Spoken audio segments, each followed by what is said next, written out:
The Nature of the Psyche, Its Human Expression, a Seth book by Jane Roberts. Read by Martin John. Chapter 2. Your Dreaming Psyche is Awake.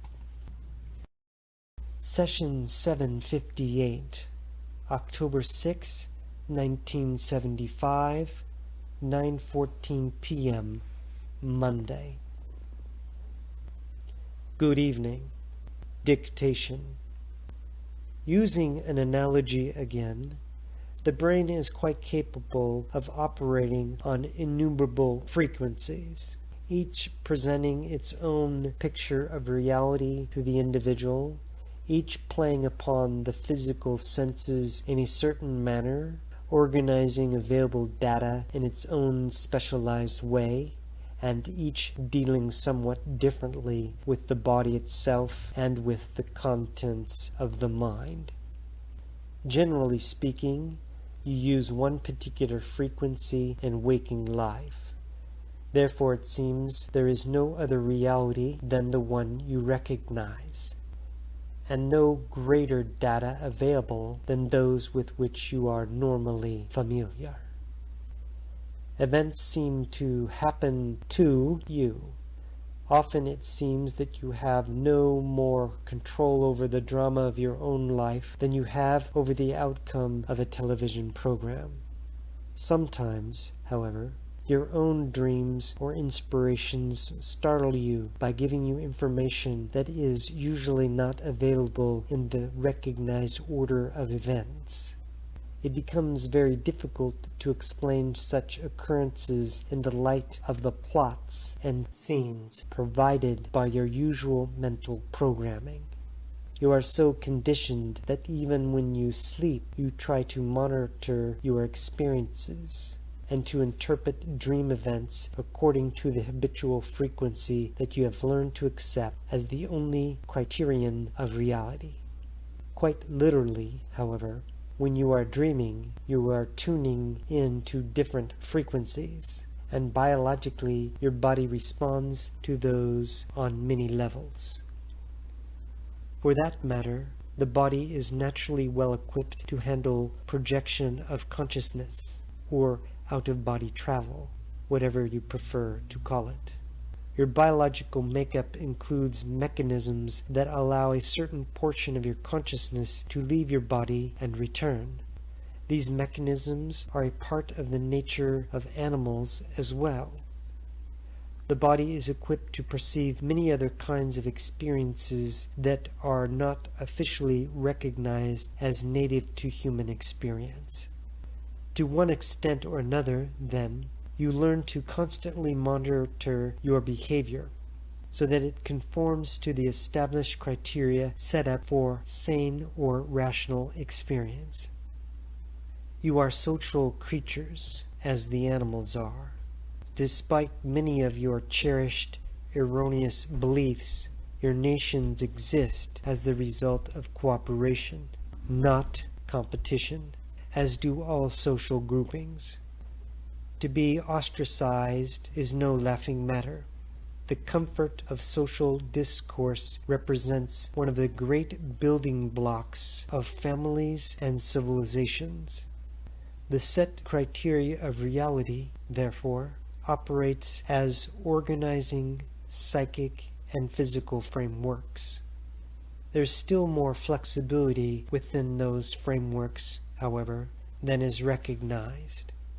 You still try to carry your own cultural versions of reality into the dream state, for example, but the natural heritage of both body and mind escapes such repression. And despite yourselves, in your dreams you come in touch with a greater picture of reality that will not be shunned aside. There's nothing inherent in the waking state that causes it to be so limited. The boundaries set are your own. The body naturally heals itself, for example. Many give lip service to such a belief.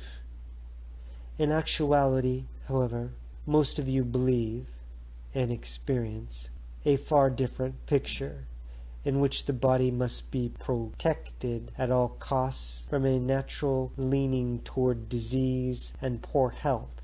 Viruses must be warded off as if you had no protection against them. The natural healing that often occurs in the dream state is undone in the waking state, in which any such cure is seen as miraculous and against the rules. Yet in your dreams, you often see quite correctly the reasons for your physical difficulties and begin a therapy that you could consciously take advantage of. Waking, however, you forget, or you do not trust what you remember. On occasion, definite physical cures happen in the dream state, even though you may think that you are intellectual and knowing when you are awake, and ignorant or half insane in your dreams. If you were that dumb in the waking state, then you would be in far better health. In such dreams you tune into other frequencies that are, indeed, closer to your biological integrity, but there is no reason why you cannot do so in the waking state.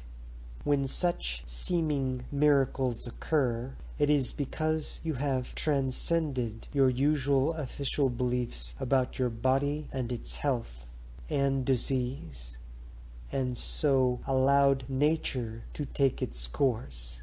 Often in the dream state you become truly awake and grab a hold of your spirithood and creaturehood with both hands, so to speak, understanding that each has a far greater reality than you have been led to suppose.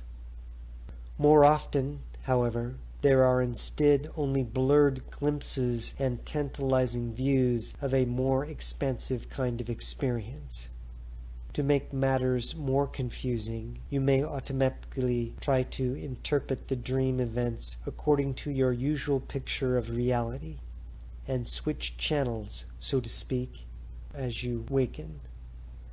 Suppose that you turned on your television set to watch a program, for example, and found that through some malfunction a massive bleed-through had occurred so that several programs were scrambled, and yet appeared at once, seemingly without rhyme or reason. No theme would be apparent. Some of the characters might be familiar, and others not. A man dressed as an astronaut might be riding a horse, chasing the Indians, while an Indian chief piloted an aircraft. If all this was transposed over the program that you expected, you would indeed think that nothing made any sense. Each character, however, or portion of the scene, would represent in fragmented form another quite valid program, or reality in brackets.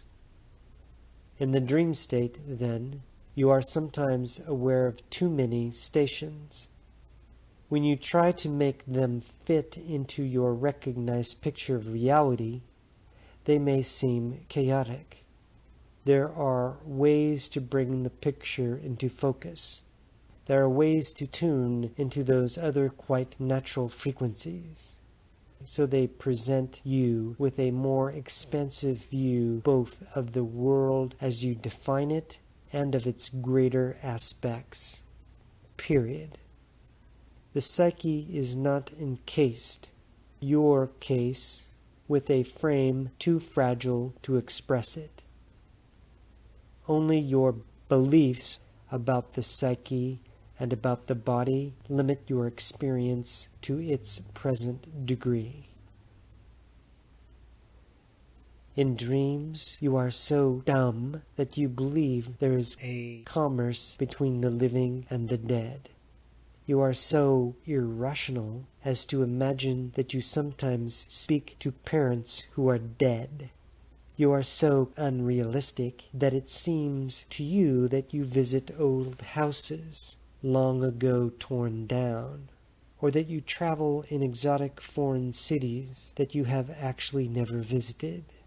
In dreams you are so insane that you do not feel yourself locked in a closet of time and space, but feel instead as if all infinity but waited your beckoning. If you were as knowledgeable and crafty when you were awake, then you would put all religions and sciences out of business, for you would understand the greater reality of your own psyche. You would know where the action is. The physicists have their hands on the doorknob. If they paid more attention to their dreams, they would know what questions to ask. The psyche is a gestalt of aware energy in which your own identity resides, inviolate, yet ever-changing as you fulfill your potentials. Your dead relatives survive. They often appear to you in the dream state.